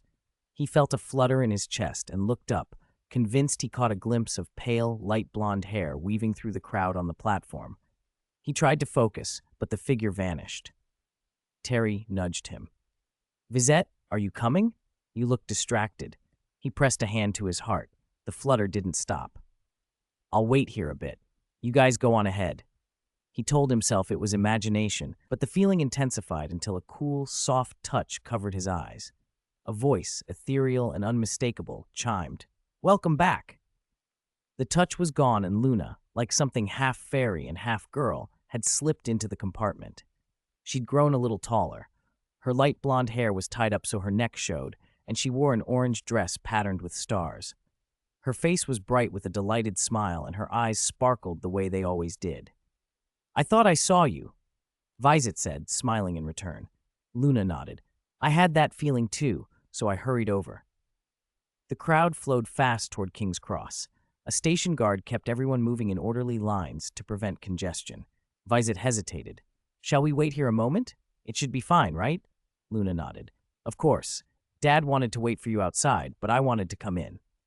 When the platform lining thinned and the surge eased, Vizette shouldered his luggage and stepped out with Luna at his side. 134. Homecoming Episode. Vizette and Luna continued their walk and soon saw Xenophilius waiting outside. He wore an eccentric wizarding outfit, a green robe patterned with buffalo horns and a pointed hat to match. Beside him stood another witcher in a shirt and an A-line skirt, fussing. "Your robes are far too conspicuous. You'll only make our work harder." Vizette suppressed a smile. He couldn't decide whether the bright, flamboyant robe or the odd shirt and skirt combination drew more attention. As they moved on, Xenophilius's appearance did indeed turn heads, but he seemed unconcerned, striding ahead and talking to himself. "Luna and I hitched a ride with Arthur, but he has to collect 4 more children on the way back, so there won't be room. I already asked Arthur," he went on. "We could take a muggle bus to the Leaky Cauldron and flew from there." Xenophilius sounded confident, but it was his first time on a muggle bus. When he handed the conductor 2 bronze coins, convinced they were newts, Vizette quickly removed them and pulled Xenophilius off the step. Xenophilius looked baffled. "Arthur's head of the Misuse of Muggle Artifacts office. He told me you can get on with a few copper coins. Why is that man staring at me like that?" Muggles' pennies and the wizarding bronze nuts were similar enough to confuse someone unfamiliar with both currencies. Vizette shook his head gently. "Mr. Lovegood, Muggles use pennies. They're copper, not nuts." Xenophilius shivered.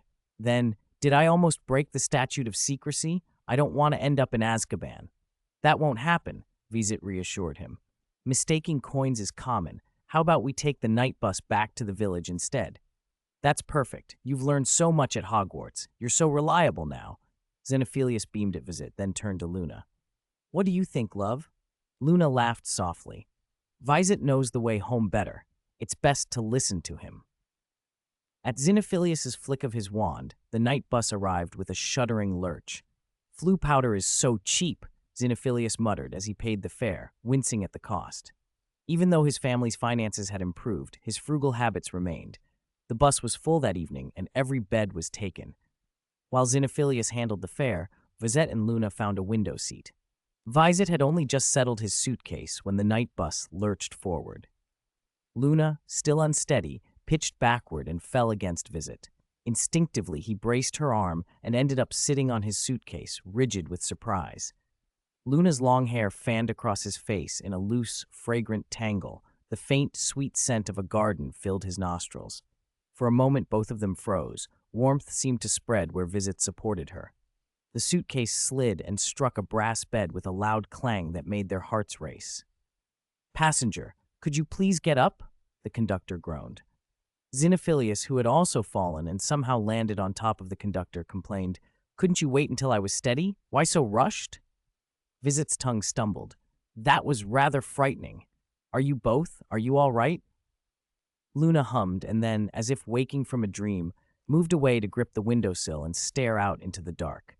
Vizette pulled several sheets of parchment from his pocket, transfigured them into firm, improvised seats, and set them between the 3 of them. Xenophilius, settling into the middle one, peered at Luna. Love, are you sure you're all right? Your face is a bit flushed. Did you hurt yourself? Luna still looked out the window, voice distant but steady. I'm fine. Don't worry. The 20-minute ride after that felt both impossibly long and oddly brief to Vizette, a strange collision of sensations that left him lightheaded and disoriented, as if he were a little seasick. When they stepped off the bus, Xenophilius clapped Vizette on the shoulder. You and Luna head on home first. I'll walk a bit to get some fresh air. You don't need to worry about me. You, child, like me, a Ravenclaw, he added with a fond smile. When I was on summer holiday, I'd always think, if I finish my homework first, I can do whatever I want later. All right, walk slowly. He turned to Luna. Love, keep an eye on him. I'll go warm up the stew. Okay, Dad, Luna replied. Ottery St. Catchpole lay tucked among hills and woods. The sky had darkened. Summer insects sang, filling the evening with a gentle rural cadence. A cool forest breeze blew, clearing Vizette's head and bringing him back to himself. He raised his wand and whispered, Lumos. A small ball of light bloomed at the tip of his wand, and before long, a cloud of curious mosquitoes drifted toward it. Side by side under that glow, their shadows sometimes brushed and overlapped. The insect chorus rose and fell with their steps. Luna tried to catch a mosquito with her hand, turning to him with bright curiosity. You've learned so much magic. Is that the lighting charm? And what was that before? Transfiguration? She'd already picked up a good deal of textbook knowledge helping Vizette. Her questions came easily. Vizette smiled. Summer's long. Once you have your own wand, I can teach you everything I know. Luna blinked and smiled back. I'm really looking forward to it, Professor Vizette. 135. Travel plans. As Vizette and Luna caught sight of the carriage-shaped castle, two owls swooped toward them, circling overhead and chattering excitedly. Professor Sprout's Christmas present was thriving. The color-changing crab-claw vines were lush and green, heavy with rose-like blooms.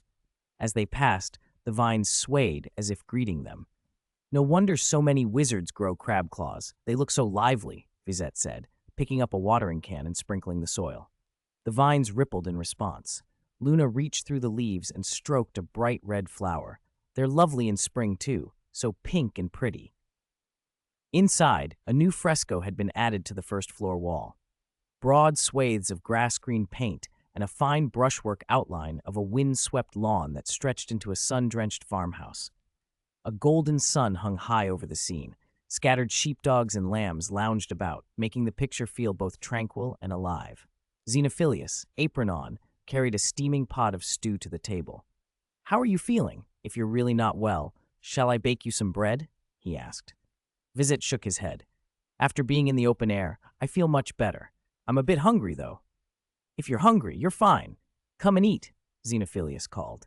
After dinner, Vizette idly raised his wand and flicked. Scourgify! The grease slid off the plates and into a nearby waste bin, making Xenophilius's eyelids twitch. You're very handy, Xenophilius said. I usually help Professor Snape prepare potion ingredients, Vizette replied, so I use that charm often. Professor Snape? Severus Snape? Xenophilius's surprise made his voice go thin. You actually help him process potion ingredients? He leaned forward, eyes wide, veins standing out at the corners. He's not the easiest person to get along with. When I was at school, he coughed and abruptly changed the subject. The memory was clearly unpleasant. Still, he was always very capable, very strong even as a student. Later, he became the youngest potions master and made the paper. Xenophilius mused. What happened to you? Were you physically punished? Arthur said Snape sometimes used physical punishment. Vizette shook his head. Not punishment. It was weekly private lessons. I learned a lot. Snape gives private lessons? Xenophilius blinked, as if the idea itself were remarkable. You're a Ravenclaw, right? Arthur says Snape favors Slytherins. Don't go assuming houses are everything, Vizette cut in. I'm open-minded. Vizette's calm answer seemed to placate him. Xenophilius straightened, smiling grudgingly. That's wonderful. You'll be able to help me with some work here then. Unlike usual, he didn't get back to work. He asked them to stay and even brewed a pot of Godrigan tea with exaggerated ceremony, as if an important announcement awaited. The scent filled the living room, and Xenophilius sat bolt upright. About our travel plans, any place you'd like to go? Vizette and Luna glanced at each other in surprise. Travel plans? Yes. Remember that book about fighting trolls? Xenophilius grinned. It's selling well at Flourish and Blots. We've got a bit of money now, he went on. And Vizette's on holiday. Why not travel? Where would you like to go? They exchanged another look, each waiting for the other to speak. Xenophilius noticed and pressed. Just pick somewhere. I'll decide in the end, of course. Sweden, both Luna and Vizette said at the same time, then laughed at their synchronicity. Xenophilius propped his chin on his interlaced fingers and studied them. Sweden, both of you? Luna smiled at Vizette, and Vizette nodded. Sweden is interesting. There are Swedish short snouts and trolls, and you can also find bowtruckles and horklumps. I remember Professor Snape saying horklump juice can lose potency depending on how it's collected, transported, and how long it's stored, Vizette added. So to get the best horklump juice, you should go there yourself. I want to collect some for brewing Wiggenweld. He had long wanted to try his plan to make money by brewing potions, but his studies had always kept him too busy. With the summer holidays stretching ahead, it was finally possible to start. First brew the potions, then sell them. There was another, quieter reason he hadn't said. Luna believed crumple-horned snorkax could be found in Sweden. Luna let out a small, contented sigh. She didn't want him to travel just for her, but she was pleased all the same. Brewing Wiggenweld? That's a good idea, Xenophilius said, rubbing his hands together. You could sell it and keep some for yourselves. And you're learning from Snape, so that should be reliable. Wiggenweld is always in demand at St. Mungo's. I can find a way to sell it. He stood up, rummaging through a cabinet. A reader sent me a small bag of Dittany seeds last time. Where did those go? Luna nodded. Dad, I planted them in the garden. They've already sprouted. As expected of my darling. Xenophilius flourished, as if delighted by this small triumph. He sank back into his chair, beaming. That'll save us buying Dittany. If we go to Sweden, maybe we can even collect horklumps ourselves instead of buying them. Proper bargains. It's not quite getting something for nothing, Vizette said, amusement in his voice.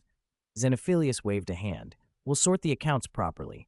I'll sell the potions, and I'll take a percentage, whatever a normal potion shop would charge. That's fine, Vizette said. Thank you for helping. It's extra income for me too, Xenophilius said, already imagining the possibilities. Potion masters aren't easy to find, and you're not just any apprentice, you're learning from a master himself. 136. Take action now. After all, as editor-in-chief of the Quibbler, Xenophilius was quite skilled at creating a fuss. Still, to be on the safe side, he had Vizette write a letter to Professor Snape asking for his opinion. It's definitely not because I'm afraid of Professor Snape. Xenophilius puffed out his chest and declared with theatrical vigor, It's just that this way we can avoid disputes. Understood. Vizette nodded and did his best to keep a straight face. It really could save a lot of trouble. Seeing Luna standing there, a faint, curved smile in her eyes, Xenophilius cleared his throat. Darling, go pick a few Dittany leaves for Vizette to check the quality. Vizette moved as if to follow, but Xenophilius stopped him. That book being placed at the front of Flourish and Blots must have something to do with you, right? Something to do with me? Vizette thought for a moment and answered uncertainly. Maybe. Bagshot is just very kind to me. Xenophilius raised an eyebrow. He even seemed to want to inquire about your background from me. How would I know all of that? The reason you came to me in the first place was arranged by that old softy from the ministry. His tone turned a little vicious. Old softy? Cornelius Fudge. Isn't Fudge a soft candy? That fellow is very, very crafty. Do you know about last year's Gringotts break-in? Yes, it's rather famous. That was the trouble caused by the old softy. He's always secretly trying to eliminate goblins, turn them into pies, or drown them. Eh? Surprised, are you? That old softy even has an army of heliopaths to guard against Headmaster Dumbledore. Guard against Headmaster Dumbledore? Yes. He's afraid Dumbledore will take his position, so he's very dark-hearted. Right, I'll remember that. That's not all. The old softy is not simple. He uses the Department of Mysteries to develop highly toxic substances, and people like us who know his secrets are targets for poisoning. Xenophilius rattled on for some time, then added with conspiratorial flourish, These are all top-secret materials. I'm telling you because I consider you one of us. Vizette ventured. Is it because Professor Snape taught me how to brew potions? So I'm not afraid of highly toxic substances? You're very talented. Xenophilius looked admiring. From everything Xenophilius said, Vizette thought only the bit about Fudge being wary of Dumbledore might be true. His head buzzed as Xenophilius continued, until finally Luna returned. In Vizette's opinion, she was a literal lifesaver. She brought not only 2 tender dittany leaves, but also a small plate of dirigible plums as an after-meal treat. Xenophilius picked up a dirigible plum and began to praise it without restraint. My darling is as wonderful as an elf. Vizette felt his head might pop off. That was the statement he most agreed with all night. I just did what I could. Luna's cheeks flushed. She looked even more delicate and captivating than the fruit. Xenophilius was also a man of action. The next morning, he rose early and set off for the Leaky Cauldron with Vizette and Luna. To regain the authority he'd lost the night before, he decided to try taking a Muggle bus again. Head to the Ministry of Magic to queue up and apply for a wizard passport. Vizette had already prepared pennies and pounds and waved him off. Pulling out his admission checklist from the previous year, Vizette carefully double-checked what still needed to be bought. Except for textbooks, everything else can be bought in advance. It'll be much easier next time you come. That was Xenophilius's plan. Take Luna to buy some of the admission items first, then meet at the ministry. Mr. Bagshot wasn't at the bookstore, so they didn't linger and began their shopping. They quickly bought cauldrons, crystal potion bottles, telescopes, paper, pens, and other supplies. They stepped into Madame Malkin's robes for all occasions, and the sparkling Madame Malkin greeted them at once. Oh, lovely children, I think I remember you. You came last year, didn't you? What would you like this year? Custom-made or new styles? Vizette faced her enthusiastic attentions a little awkwardly, just like last year. What a good boy. I'll arrange it right away. Madame Malkin looked to Luna, summoned a measuring tape with her wand, and began taking measurements. Even a simple black school robe looked exceptionally good on Luna. For the girls' robes, Madame Malkin added a flowing collar with a bow at the neckline and a matching bow belt at the back to emphasize a slender waist. With Luna's quiet smile, she seemed ethereal and graceful. What a beautiful girl. Besides the school uniform, would you like to try on other clothes? Madame Malkin pressed, enthusiastically turning to Vizette. Look, just the plain school uniform is lovely. Why not buy something else? Vizette glanced between them, noticing a soft cherry blossom flush on Luna's fair cheeks. It looks great, he said solemnly. Luna, do you want anything else? I bought a lot over the Christmas holidays. Luna tucked stray hair behind her ear, so I'll be fine. Let's talk about it next time. Madame Malkin, then we'll talk next time. Thank you very much for your hospitality. They left the shop to the crisp chiming of the welcome bell. Perhaps because it was warm, Luna's blush lingered. So Vizette took her to Florian Fortescue's ice cream parlor.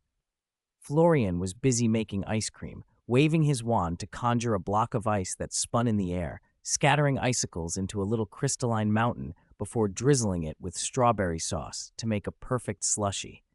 He next conjured an owl-shaped ice cream bar, sent it fluttering like an owl into the bowl. The shapes and trickery delighted many girls. Even if they weren't devoted to sweets, they loved the whimsical presentation. Watching Fortescue perform, Luna's eyes brightened, sparkling more than the clear slushie. Florian set down his wand and smiled. What would you like? Luna didn't answer him directly. She looked to Vizette and said shyly, I'd like a citrus slushie. Vizette noticed the small hesitation behind her words. He hummed, then turned to Fortescue. A small citrus slushie and a mini owl ice cream, please. Is that possible? Of course, no problem. Please wait a moment. Vizette only ordered a plain-looking ice cream, a round scoop generously sprinkled with nuts, chocolate chips, and raspberries. He remembered Fosco's demonstration, how simply changing the ice cream's shape into a little owl had made it fly for a short while, like a real bird. It looked simple, but he knew the effect must come from a deft combination of transfiguration for the shape and a perfectly controlled levitation charm to give it lift. He scribbled his deductions into his notebook, picked up his wand, and tried. He used transfiguration only to shape the ice cream without altering its substance, then applied the levitation charm. Snape's lessons on the preservation charm had let him test ideas repeatedly. He could hold the enchanted field steady and refine the levitation until the motion felt right. Luna, spoon in hand, dug a small scoop from the side of her bowl. The shaved ice, smothered in jam, melted on her tongue and relaxed her features into a blissful, kitten-like purr. Her eyes, bright, tracked Vizette as he shaped the ice cream and attempted to make it fly. Watching his concentration made her smile. Vizette kept at it until he reached the result he wanted. He could shape the ice cream into a form while preserving its original texture and make it fly like Fosco's owl. He exhaled softly. Phoo, I suppose you could do something like this with magical bread. Not very useful in a fight, but interesting. Of course, Luna said, her smile steady. You could make all kinds of whimsical loaves. He circled the relevant notes in his book and checked them off. When he looked up, both bowls were empty, and Luna had her chin propped on the table, watching him. Have you been waiting long? He asked, smiling apologetically and finishing the last of his own ice cream. The cold made his temples throb, and a wisp of white mist came from his mouth when he spoke. That little owl was really cute, prettier than the one before. Luna rose, took a napkin, and wiped his lips gently. Vizette touched the spot out of habit. Did I get ice cream on myself?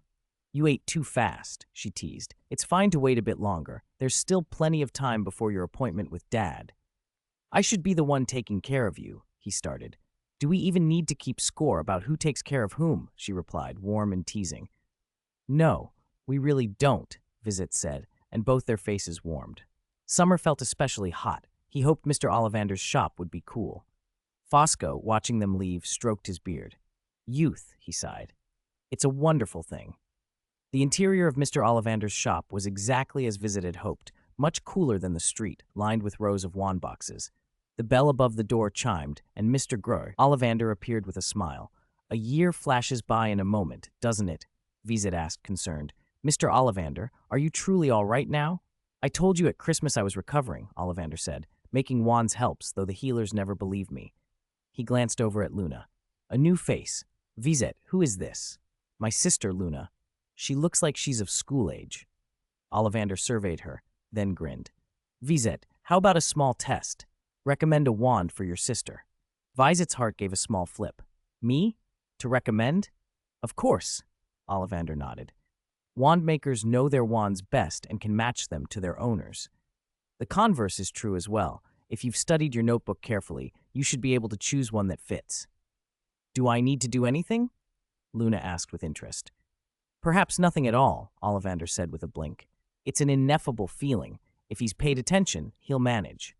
Vizette closed his eyes and ran through the memories he'd let collect in his notebook. Scenes, little details, impressions. The hand shadows she had made in the sunlight, the way light crowned her head. Her calm, resolute expression facing the runespore. The wonder and stories of magic she had shared when they first spent time together. The gentle tone of her letters, the way everyday things, like the potion brewed with morning dew, felt magical in her hands. The rush he'd felt when she blindfolded him. Moment after moment, they stitched together an image. What you feel for another person can tell you what they need, he thought, and spoke with quiet confidence. Sycamore, unicorn tail hair, 10.5 inches, flexible, very hard to break. Ollivander smiled. Sycamore suits those who are adventurous and eager to explore new things. Very suitable. He moved to the back of the shop, disappeared into shadow, and returned with a new wand box. This is a wand I finished recently. The unicorn hair comes from the gift you gave at Christmas. It's one of my favorite creations. The wand inside was golden green, its handle carved with elegant spiral patterns, like the curve of a unicorn's horn. Luna lifted it carefully. The moment her fingers touched the wood, a burst of golden light filled the shop. The light leapt from the tip, danced around Luna, and settled back into the wand with an almost playful nimbleness. Ollivander looked from one to the other, a gentle smile on his face. To choose the right wand on the first try, Vizette, you know her very well. Vizette and Luna exchanged glances, and each found the smile in the other's eyes. After buying everything on the list, Vizette and Luna went home to sort and store their purchases. Once they were satisfied, everything was in order, they took the night bus to Whitehall Street, where the Ministry of Magic was located. The street felt important.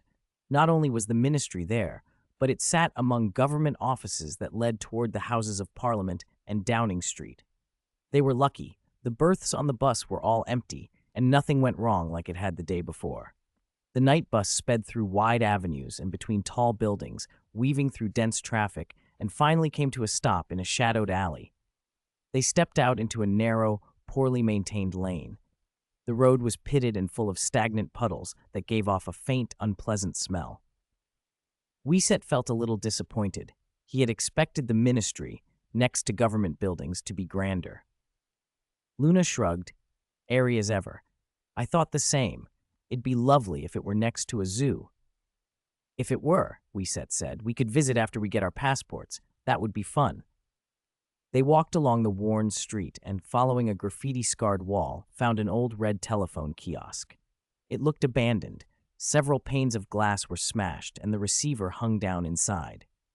The battered phone kiosk in a broken lane was an odd way to hide an entrance, but it made sense. Nobody ordinary would wander in here. Well, that's unique, Vizette said, pushing open the door. The dial was an old rotary style. He lifted the receiver and began to turn the dial, murmuring the numbers, 6, 2, 4, 2. On a telephone keypad, those numbers spelled out magic. As the dial clicked back into place, a cold female voice crackled from the mouthpiece. Welcome to the Ministry of Magic. Please state your name, occupation, and the business you wish to conduct. Luna squeezed into the booth beside him. Vizette said, Vizette Lovegood, Luna Lovegood, students, applying for wizard passports to travel abroad. Thank you, the voice replied immediately. Please present your badge and attach it somewhere visible to avoid unnecessary complications. Thank you for your cooperation. With a long, falling whir, 2 shimmering silver badges slid out from where the coin slot should have been. Each badge was stamped with a few key words. Vizette Lovegood, Luna Lovegood, students, applying for wizard passports. The voice gave a few more instructions, then the floor of the phone booth began to tremble. Slowly, the booth descended into the earth. Since this was his first time visiting the ministry, Vizette activated his magic eye and paced a few steps back and forth inside the booth to gather the ancient magic power around them. It feels like a muggle elevator, Luna said. Even in the dimness, he could sense her wide, curious gaze. The descent felt much like riding an elevator. There was the same slight friction, the same low mechanical groan. After about a minute, a warm golden light flashed at their feet, then stretched and swept across their bodies, finally lingering over the badges before vanishing. The voice returned. Welcome to the Ministry of Magic. We hope you have a pleasant day. The phone booth door sprang open and revealed a vast hall. The floor beneath them was a gleaming, carefully laid black wood. Overhead, a seamless ceiling, the color of peacock blue, spread out, studded with countless shifting golden symbols that drifted like stars. The hall's palette, predominantly black with light everywhere, felt cold and solemn despite the brilliance. Luna tilted her head and stared at the ceiling. Those patterns are beautiful, she said softly, like nebulae in the night sky. Maybe it's a sleeping star, Vizette said, and its dreams turned into these patterns which the ministry captured. There might be messages hidden in them. Or a story, Luna added dreamily. Vizette thought of the centaurs he had learned about in astronomy. Just as we study the stars to read omens. He reached up and traced constellations in the air with a practiced hand, drawing the golden symbols together into familiar patterns while collecting the ancient magic power they radiated. Luna watched, her eyes brightening as the symbols seemed to sparkle even more. They soon reached the center of the hall, where a fountain stood. In its middle floated a gilded statue of a dignified wizard, wand raised toward the sky. Around him stood 4 other figures, a graceful witch, a centaur with a hoof raised, and 2 similar goblin statues. The goblins and centaur were posed as if bowing toward the wizard and witch, their faces showing reverence. Luna sighed. Goblins and centaurs wouldn't bow like that. They're proud creatures. Vizette remembered the centaur from the Forbidden Forest and the goblin at Gringotts and nodded. If Bane saw these, he'd probably thunder over and smash them. A good centaur name, Luna said with a smile. Goblin names are usually more interesting. Nearby, they found a service desk with a sign, security check. This was where the cold voice had said they needed to register before conducting business. The wizard on duty rested his chin on his hand and glanced up from a newspaper with a bored expression. He glanced at their badges. "Welcome to the Ministry of Magic," he said flatly, and produced a short, antenna-like rod which he waved around them. After a brief scan, he yawned. "Wands need to be checked too." The wand check device looked like a strong signal receiver with several dish antennas. It vibrated, hummed, and then spat out a strip of parchment. The words printed on it read, "Dragon heartstring, 13 inches, used for 1 year. Unicorn tail hair, 10.5 inches, new. 139, looking back at the past and ahead to the future." The wizard rubbed his eyes as if he had just woken up and peered at the two of them. "Just the two of you?" he asked uncertainly. "The parents are already in line," Vizette said, shaking his head. "Is there a problem?" "He looks utterly at ease," the wizard said, softer now, his tone friendlier. "Applying for a wizarding passport, planning to travel? You go straight down that way," the wizard added, pointing. "Take those golden, lattice-patterned lifts. The Department of International Magical Cooperation is on the 5th floor." "Thank you." They pushed through the slightly crowded foyer and caught a lift that had just arrived. As soon as they stepped inside, others noticed and piled in too. What had been a roomy lift quickly filled. They ended up squeezed into a corner, standing close. Vizette did his best to give Luna as much space as he could, but their arms inevitably brushed. Fortunately, it didn't last long. At the next stop, several people disembarked and the carriage opened up. Once the lift was emptier, Vizette moved closer to Luna, sighed, and wiped sweat from his brow. "Phew," he said. Luna exhaled lightly, her fair cheeks flushing a delicate cherry blossom pink. "Maybe it was too crowded. You weren't suffocated, were you?" he asked in a low voice, concerned. "Next time, we'd better bring Mr. Lovegood. With him in front, things should be smoother." From the line, Xenophilius sneezed loudly.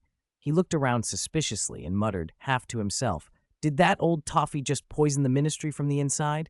That's too malicious. Must write this conspiracy down." "No, I'm fine. Not crowded at all," Luna said, shaking her head gently. She smelled a faint hint of lavender, tranquil and elegant, like warm winter sunlight and a gentle breeze. The flushed face was simply from enjoying that warmth. 5th floor. The Department of International Magical Cooperation, including the International Confederation of Wizards British Branch, the International Wizarding Travel Office, the International Magical Trading Standards Association, the International Magical Law Office. A cool, precise female voice announced the list as they stepped out. Paper airplanes whooshed overhead, arching across the hall and disappearing through an open doorway. The little spellwork was charming. What the sign called an office was actually a bright, airy hall with paper planes circling the ceiling and a dozen wizards sitting in soft chairs, waiting. Luna waved. She had already spotted Xenophilius in line. Xenophilius took Luna's hand and inspected her from head to toe.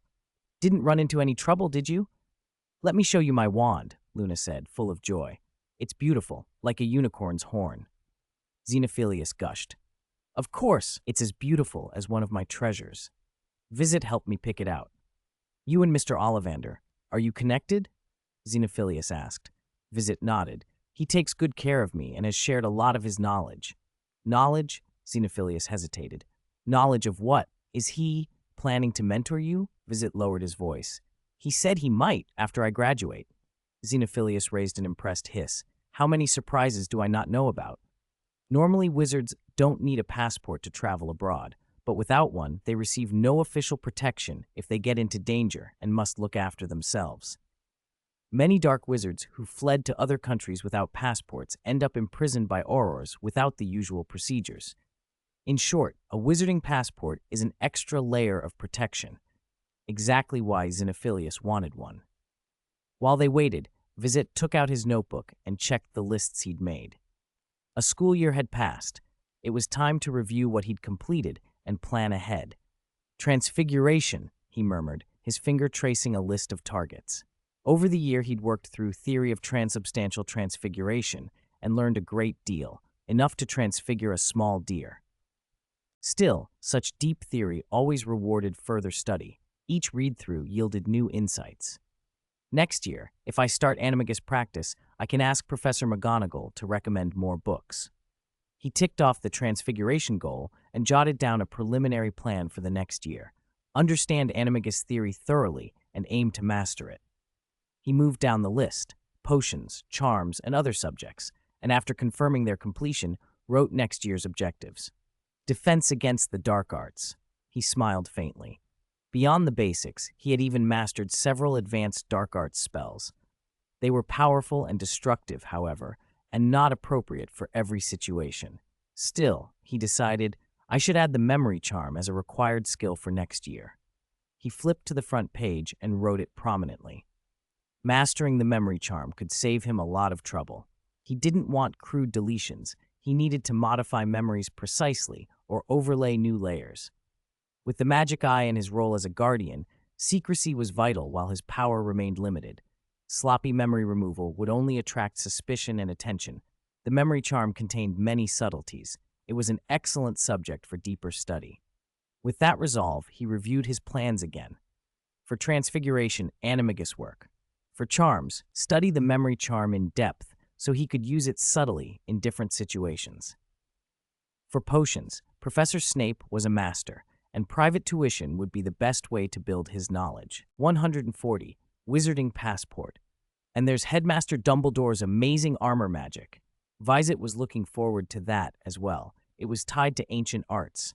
Maybe once he mastered the armor magic, he could coax a different kind of brilliance out of his wizard combat guide. Xenophilius sat between them, watching Vizette, and thought, this child, what is he doing listing next year's study plans? What's going on here? He muttered inwardly. Why does he remind me of Pandora? And these names, Snape giving him private lessons, Dumbledore preparing things for him, is that good or bad? He shivered and leaned toward Luna, suddenly solemn. Love, don't push yourself, balance work and rest. No, you need to rest more and enjoy yourself. Luna cocked her head, saw her father's serious face, and nodded. Dad, you should rest more too. She leaned forward and looked at Vizette, who was still leafing through his notes. I'll make sure he rests, she said softly. Xenophilius felt a surge of hope.